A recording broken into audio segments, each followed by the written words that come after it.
നിങ്ങൾ പറയുന്ന മൊത്തം കള്ളമാണെന്നാണ് പറയുന്നത്, ഒന്നും വലിച്ചിട്ടില്ല. കാര്യം ഇപ്പം ലേറ്റസ്റ്റ് ആയിട്ട് പറഞ്ഞത് ഒരു കർണാടകയിൽ നമ്മുടെ പ്രിയ സഹോദരൻ പോയിട്ട് അദ്ദേഹത്തെ ഇന്ന ഡേറ്റിൽ ഇന്ന സമയം കിട്ടും എന്നൊക്കെ പറഞ്ഞ് പ്രയോഗിച്ചു, അത് കിട്ടിയില്ല. അപ്പം കൃത്യമായിട്ട് ആ സ്ഥലം തന്നെയാണ് നമ്മൾ പറഞ്ഞത്. അതായത് ആ മണ്ണിന്റെ പ്രഷറിൽ ആ വാഹനം ഏത് ദിശയിലേക്ക് പോയെന്നുള്ളത് കൃത്യമായിട്ട് ആ വീഡിയോ കണ്ടറിയാം ഞാൻ പറഞ്ഞേക്കുന്നത്. അപ്പം അന്ന് ഇന്റർവ്യൂവിന് വന്ന ആളെ ചോദിച്ചു ഇത് എവിടെയാണ്, ജലാംശത്തിൽ തന്നെയാണെന്നാണ് ഞാൻ പറഞ്ഞത്. ഇന്ന രാശിയിൽ വെള്ളത്തിൽ തന്നെയാണ്, അതെ, മണ്ണിന്റെ അടിയിലല്ല. അല്ല, ഇപ്പോഴും എന്താ ഏതിലാണ് ഉറച്ചിരിക്കുന്നത്? ഞാൻ പറഞ്ഞ പ്രചാരണത്തിൽ ഇപ്പോഴും ഉറച്ചിരിക്കുന്നുണ്ട്. തെരച്ചിലൊക്കെ നിർത്തിയല്ലോ അവര്, തെരച്ചിൽ നടത്തി, നമുക്കറിയാം, കാലക്രമത്തിൽ അറിയാലോ. ഇപ്പം ആ ചെറുപ്പക്കാരന്റെ ജീവൻ രക്ഷിക്കാൻ പറ്റുമെന്നായിരുന്നു ആദ്യ സമയങ്ങളിലൊക്കെ അല്ലേ ഈ പറഞ്ഞ ഞാൻ അങ്ങനെ തന്നെ വിശ്വസിക്കുന്നു. അയാളുടെ ജീവിതത്തിൽ ഒരു മിറാക്കിൾ സംഭവിച്ചുകൂടായില്ല. ഈ നിമിഷം നമ്മുടെ മൂവി വേൾഡ് മീഡിയയിലെ പ്രേക്ഷകർക്ക് മുന്നിലായിട്ട് ഒരു പ്രവചനം ആ ചെറുപ്പക്കാരനെ കുറിച്ച് പറയണമെങ്കിൽ അയാളെ ജീവനോടെ തന്നെ കിട്ടും എന്നാണ് എന്റെ ക്യാമറ നോക്കി ഒന്ന് പറയാമോ? ഇപ്പോഴും എന്റെ ഉറച്ച വിശ്വാസം അർജുനൻ ജീവനോടെ തന്നെ തിരിച്ച് ജീവിതത്തിലേക്ക് ആ അച്ഛന്റെയും അമ്മയുടെയും ഭാര്യയുടെയും മക്കളുടെ അടുത്തേക്ക് വരും എന്ന് ഉറപ്പുണ്ട്. തീർച്ചയായിട്ടും അങ്ങയുടെ വാക്കുകൾക്ക് വലിയ മനസ്സ്, അതൊരു പൊന്നാവട്ടെ ആ നാക്ക്, ആ ചെറുപ്പക്കാരൻ വരണം. കുറേ പേരുടെ അത്താണിയാണ് ആ പയ്യൻ. അപ്പോൾ ജീവിതത്തിലേക്ക് വരട്ടെ എന്ന് ആത്മാർത്ഥത്തിൽ പ്രാർത്ഥിക്കാം. പിന്നെ ഇടയ്ക്കൊക്കെ കുറേ നമ്മുടെ ബിഗ് ബോസിൽ അഖിൽ മാരാർ വിഞ്ച്, എനിക്കൊന്ന് ആദ്യത്തെ പ്രവചനം കേരളത്തിൽ നടത്തിയ താങ്കളാണെന്ന് തോന്നുന്നു അല്ലേ? ആദ്യം പറഞ്ഞത് ഞാനത്. ആ പ്രവചനം പറയാൻ കാരണം എന്താ, എത്ര ദിവസം കഴിഞ്ഞിട്ടാണ്? അത് എൻ്റെ കുറേ സുഹൃത്തുക്കൾ, ഞാൻ അന്ന് ഇവിടെ സ്ഥലത്തില്ലായിരുന്നു, ദുബൈയിൽ കിസീസിലായിരുന്നു ഞാൻ. അപ്പം എൻ്റെ കുറേ സുഹൃത്തുക്കൾ അവിടെ എന്നെ കാണാമെന്ന്, മാരാറുടെ ഫാൻസ് ഒരുപാട് പേരുണ്ടായിരുന്നു.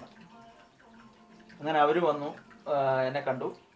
അപ്പം അതിലൊരാൾ അവിടുത്തെ ചാനൽ കൈകാര്യം ചെയ്യുന്ന ആളായിരുന്നു. അദ്ദേഹമാണ് എൻ്റെ അടുത്ത് ചോദിച്ചത്. ഞാൻ പറഞ്ഞു മാരാറിൻ്റെ നാട്ടുകാരനാണ്, നമ്മുടെ ബാല്യകാലം മുതൽ അറിയാവുന്ന ഒരു പയ്യനാണ്, വളരെ മിടുക്കനാണ്, അയാൾ പല കാര്യങ്ങൾ ചെയ്തിട്ടുള്ള ഒരാളാണ്. ഇവിടുത്തെ പ്രശസ്തനായ സിനിമാ നടന്റെ പുറകിൽ നിന്ന് ഒരാൾ മുമ്പിലേക്ക് വരുന്ന ഒരു അവസ്ഥ ഉണ്ടാവും, ഇങ്ങനെ പറഞ്ഞു. അപ്പോൾ അദ്ദേഹം ചോദിച്ചു ജയിക്കും എന്നാണോ പറയുന്നത്? ഞാൻ പറഞ്ഞു അതെ, ജയിക്കുമെന്ന് തന്നെ. അത് പിന്നെ കുറച്ച് ചാനലൊക്കെ എടുത്ത് ബൂസ്റ്റ് ചെയ്യായിരുന്നു അന്ധകാലത്തിൽ. അന്ന് കുറച്ചേ ബൂസ്റ്റ് വന്നോളൂ. കാര്യം എല്ലാവരും പറഞ്ഞത് 90 ദിവസം കഴിഞ്ഞപ്പോഴാണ് താങ്കൾ അത് പറഞ്ഞെന്നുള്ളത്. പക്ഷെ 90 ദിവസം കഴിഞ്ഞപ്പോഴല്ല പറഞ്ഞത്. എനിക്കൊന്ന് ഷിജു പടിഞ്ഞാറ്റിങ്ങൽ എന്ന് പറഞ്ഞൊരു മാധ്യമപ്രവർത്തകൻ സ്റ്റാർട്ടിങ് തൊട്ടേ പുഷ് ചെയ്യുന്നുണ്ട് അഖിലിനെ. നമുക്കെല്ലാം സന്തോഷമാണ്, അഖിൽ വിൻ ചെയ്യുന്നതിനകത്ത് നമുക്കെല്ലാം സന്തോഷമാണ്. അഖിൽ വേറെ ലെവലിലേക്ക് പോയാലും സന്തോഷമാണ്. ഈ പ്രവചനങ്ങൾ പലതും ഫലിക്കാതെ വരുമ്പോൾ ചില ആൾക്കാർ ഇവിടെ വരും, ഇന്നതൊക്കെ ചെയ്താൽ മതി, അതൊക്കെ ചെയ്താൽ രക്ഷപ്പെടും എന്നൊക്കെ പറയുമ്പോൾ ആ സമയത്തും രക്ഷപ്പെടാതെ പോകുന്ന ആൾക്കാർ ഇവിടെ വന്നിട്ട് അല്ലെങ്കിൽ ഫോൺ വിളിച്ചിട്ടൊക്കെ ചീത്ത വിളിക്കാറുണ്ടോ അല്ലെങ്കിൽ പറയാറുണ്ടോ? അന്നും ഇന്നും അനീഷിനറിയില്ല, എത്ര വർഷമായിട്ട് അറിയാം? കുറെ വർഷമായിട്ട്. അന്നും ഇന്നും നമ്മളുമായിട്ട് ആ ബന്ധമുള്ള ആൾക്കാർ ആ ബന്ധം ഇന്നും നിലനിർത്തി കൊണ്ടുപോകുന്നുണ്ട്. 10-25 വർഷത്തിന് മുമ്പ് നമ്മളുമായിട്ട് സഹകരണമുള്ള ആൾക്കാർ ഇന്നും അതേ സഹകരണം തന്നെ നിലനിർത്തി കൊണ്ടുപോകുന്നുണ്ട്. ആ സഹകരണത്തിന് ഒരു ഓട്ടം വെച്ചിട്ടില്ലേ? താങ്കളുടെ യഥാർത്ഥ പേര് മുരാരിയൻ തന്നെയായിരുന്നു? അല്ല, എനിക്ക് 2 പേരുണ്ട്. അതായത് വളരെ രസകരമായ സംഭവം, ഞാനൊരു ചാനലും പറയാത്തൊരു സംഭവമാണ്. ഇപ്പോൾ ഒരുപാട് പേര് പല പേരുകൾ എൻ്റെ പറയുന്നുണ്ട്. ഈ അടുത്ത സമയത്തൊരു ആളിട്ടേക്കുന്നുണ്ട് ബൈജു, കൊട്ടാരകൃഷ്ണന്റെ ആട്ടോറിക്ഷ ഓടിച്ചുകൊണ്ടിരുന്ന ബൈജു എങ്ങനെ മുരാരിയായി. അതായത് എൻ്റെ ആദ്യത്തെ ഒഫീഷ്യൽ നെയിം മുരാരി എന്ന് തന്നെയായിരുന്നു. റേഷൻ കാർഡിൽ, ആധാർ കാർഡിൽ, സ്കൂൾ സർട്ടിഫിക്കറ്റിൽ. അപ്പോൾ എങ്ങനെ അത് മാറി എന്ന് ചോദിച്ചാൽ, ഇവിടെ അരീക്കൽ ഒരു സ്കൂൾ തുടങ്ങിയ സമയത്ത് അച്ഛൻ്റെ ഏറ്റവും അടുത്ത സുഹൃത്താണ് ബാലകൃഷ്ണ സാർ. അങ്ങനെ ബാലകൃഷ്ണ സാർ സ്കൂൾ തുടങ്ങിയ സമയത്ത് ഇവിടെ വിദ്യാർത്ഥികളില്ലാതെ വന്നപ്പോൾ അവിടെ ആ സ്കൂളിലേക്ക് കൊണ്ടുവന്ന് ഞങ്ങൾ കുറേ പേരെ പേര് മാറ്റി ചേർത്തു. അനിൽ ചക്രവർത്തി, അനിൽ കൃഷ്ണൻ, റോസ്ചന്ദ്രൻ, ഇങ്ങനെ കുറെ പേരുകൾ ഇട്ട കൂട്ടത്തിൽ എനിക്കൊരു പേര് സാർ ഇട്ടു, രാജൻ ബാബു. അതാണ് ഞാൻ ഇതൊരു ചാനലിലൊന്നും പറയാത്തൊരു സംഭവം. എന്റെ യഥാർത്ഥ പേര് രാജൻ ബാബു. അതായത് നമ്മുടെ സിനിമാ താരങ്ങളൊക്കെ പേര് മാറ്റുന്ന താങ്കളെ മാറ്റി രാജൻ ബാബു സാറ് മാറ്റി. അതാണ് ഒഫീഷ്യൽ നെയിം. മുരാരി മാറ്റാൻ കാരണം എന്താ? മുരാരി ആദ്യത്തെ പേരാ എന്റെ. അതായത് ജന്മം കൊണ്ട് തന്നെ മുരാരി എന്നാണ് പേരിട്ടത്. അതായത് ഇവിടെ അച്ഛൻ എൻ്റെ അച്ഛൻ ഇട്ട പേരാണ് മുരാരി. അതിനുശേഷം സ്കൂൾ തലത്തില് പഠനത്തിലൊക്കെ മുൻപിലായിരുന്നു. അപ്പോൾ ഇവിടെ ശാന്ത ടീച്ചർ എന്ന് പറയുന്ന ടീച്ചറുണ്ട് ഇപ്പോഴും ഈ അരിക്ക് അങ്ങോട്ട് തെറ്റിക്കുടി ഭാഗത്ത്. ടീച്ചറെ മിക്കവാറും കാണാറുണ്ട്. അപ്പോൾ എൻ്റെ വൈഫിൻ്റെ അടുത്ത് ഇടയ്ക്ക് തന്നെ ടീച്ചർ പറഞ്ഞു, കണക്കിനകത്തവൻ ഭയങ്കര അഗ്രഗണ്യനായിരുന്നു, കണക്കാരും ടീച്ചർ പഠിപ്പിക്കുന്നത്, അതുകൊണ്ട് ഇവിടം വരെ എത്തി എന്ന് ടീച്ചർ പറഞ്ഞു. ഞാൻ പറഞ്ഞു അതല്ലേ വേണ്ടുന്നത്, ടീച്ചർക്ക് അഭിമാനമായിട്ട് പറയാലോ, ഇത് കണക്കല്ലേ, കണക്ക് നമ്മൾ അതേപോലെ കൈകാര്യം ചെയ്യുന്നുണ്ട്. അങ്ങനെ ഈ മാപ്പിളപ്പാട്ടിലേക്ക് വന്നു. മാപ്പിളപ്പാട്ട് എന്ന് പറഞ്ഞാൽ കൊട്ടാരക്കര സ്ട്രീറ്റിലുള്ള ഒരു ടീച്ചർ ഇവിടെ പോസ്റ്റിംഗ് ആയി, അറബിക് ടീച്ചറായിട്ട്. ബീബി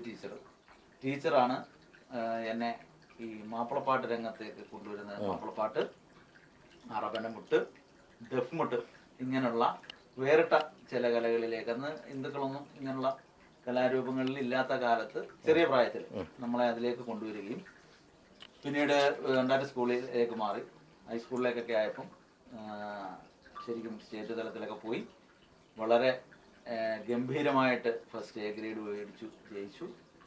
അങ്ങനെ അതിലേക്ക് വന്നു. അപ്പോഴൊന്നും ഈ ഒരുമാതിരിപ്പെട്ട ആൾക്കാർക്കും എൻ്റെ പേര് അറിയത്തില്ല. സ്കൂളിലും നമ്മുടെ രാമേന്ദ്ര സാറായിരുന്നു അന്ന് ഞങ്ങളുടെ ക്ലാസ് ടീച്ചർ 8ാം ക്ലാസ്സിലൊക്കെ, 8 തൊട്ട് 10 വരെ. അദ്ദേഹമൊക്കെ വിളിക്കുന്നത് മുരാരി തന്നെ ആയിരുന്നു. എന്നുവെച്ചാൽ ഇവിടെ ഇങ്ങനെ മുരാരി എന്നുള്ള പേര് വിളിക്കുന്നത് കൊണ്ട് ആ ഒരു നാമകരണത്തിൽ തന്നെ അറിയപ്പെട്ടു. എൻ്റെ യഥാർത്ഥ പേര് ഒരാൾക്കും അറിയാൻ പോയതായി. അതുകൊണ്ടാണ് ഈ ആൾക്കാർ ഓരോരുത്തർ പോസ്റ്റ് ചെയ്യുന്നത്. മിനിമം പോസ്റ്റ് ചെയ്യുന്ന യഥാർത്ഥ പേര് പോസ്റ്റ് ചെയ്യട്ടെ, ബൈജു, ഷിബു, അതൊന്നും വേണ്ട, രാജൻ ബാബു, അതാണ് യഥാർത്ഥ പേര്. ആ പോസ്റ്റ് ചെയ്ത ചേട്ട ആട്ടോ ഓടിച്ച് നടന്ന ആള് തന്നെയാണ് അദ്ദേഹം. അദ്ദേഹത്തിന്റെ ഉപജീവന മാർഗ്ഗമായിരുന്നു അത്. അന്നും അദ്ദേഹം 50 പൈസയ്ക്കും 1 രൂപയ്ക്ക് വരെ നിങ്ങൾ ചെയ്തിട്ടുണ്ടല്ലേ, ജോത്സ്യം നോക്കിയിട്ടുണ്ട്. അപ്പോഴും കണ്ടില്ലേ വന്നപ്പോ, പണ്ട് എന്റെ ജ്യോതിശാലത്ത് മേടയിലെ ജ്യോതിശാല അന്ന് അവിടെ വന്നിട്ടുള്ള അദ്ദേഹം പറഞ്ഞു, ഞങ്ങൾ 3 പേര് പണ്ട് വന്നിട്ടുണ്ട്, എത്ര വർഷത്തിന് മുമ്പ്. അന്ന് അവര് തന്നെ 50 പൈസയാ.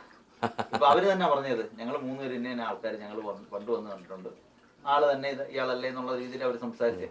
അപ്പൊ അയാൾ തന്നെ ഇയാള്, ഒരു മാറ്റമില്ല. ഈ കൂടെ ഓട്ടോ ഓടിച്ച് നടന്നവരൊക്കെ ഇപ്പം ഇപ്പോഴും ഓട്ടോ ഓടിക്കുന്നവർ കാണും. അപ്പൊ അവരെയൊക്കെ എങ്ങനെയാ അപ്പം കാണുമ്പോ എങ്ങനെയാ, അളിയാന്ന് വിളിക്കോ അതോ എന്ത് വിളിക്കണമെന്നുള്ള ടെൻഷൻ? അങ്ങനല്ല, ഞാൻ പണ്ട് ഇവരെ ഇയങ്ങുന്നുള്ള ഉണ്ണിയെ ഇന്നലെ നമ്മുടെ ജോസിന്റെ മൊബൈലിലൂടെ വെച്ചിട്ടുണ്ട്. അപ്പൊ ഉണ്ണിക്കൊരു വല്ലാത്തൊരു എന്ത് വിളിക്കണം എന്നുള്ളത്. ഞാൻ ഇങ്ങനെ തോളൊക്കെ ആയിട്ട് ഉണ്ണി അളിയ എന്തോണ്ടെന്ന് വെച്ചാൽ ഉണ്ണി ഇങ്ങനെ വിറക്കുക, ഷിവർ ചെയ്യാ പുള്ളി ഇങ്ങനെ. അവൻ എന്ത് പറയണമെന്നറിയാമോ? ഞാൻ പറഞ്ഞ ഞാൻ പഴയ മുരാരി തന്നെ, ഒരു മാറ്റമില്ല, നിനക്ക് എന്തൊരു ഭയം എൻ്റെ അടുത്ത് സംസാരിക്കാൻ. അപ്പം ജോസിന്റെ കടയിൽ നിന്ന് പിള്ളേരെല്ലാം ഞാൻ ചിരിക്കുന്നത്. അപ്പൊ ഒരു ആത്മസൗഹൃദമല്ലേ. പണ്ട് ജോസ് തുടങ്ങിയ കാലം മുതൽ ആ കടയിൽ പോകുന്ന ഒരാളാണ് ഞാൻ. ആ ഒരു സൗഹൃദം ഇന്നുമുണ്ട്. അപ്പം നമ്മൾ ആ സൗഹൃദങ്ങൾ എപ്പോഴും നിലനിർത്തി നമ്മുടെ ജീവിതത്തിൽ മാറ്റം വരുമ്പോൾ ഒരിക്കലും മാറരുത്. ഇപ്പൊ അതിനകത്ത് ഒത്തിരി പേര് നേരത്തെ ഒരാളുടെ അതിനകത്ത് കമന്റ് ഇട്ടിട്ടുണ്ട്, ഈ ഐഫോൺ എല്ലാം കൂടെ കൂട്ടി വെച്ചിരിക്കുന്നത് എന്തിനാന്നൊക്കെ. എൻ്റെ ഇവിടെ നിൽക്കുന്ന എന്നോടൊപ്പം ഇവിടെ ഓരോ കാര്യങ്ങൾ ചെയ്യുന്ന അവർക്കുള്ള എല്ലാം കയ്യിലിരിക്കുന്ന ഐഫോണാണ്.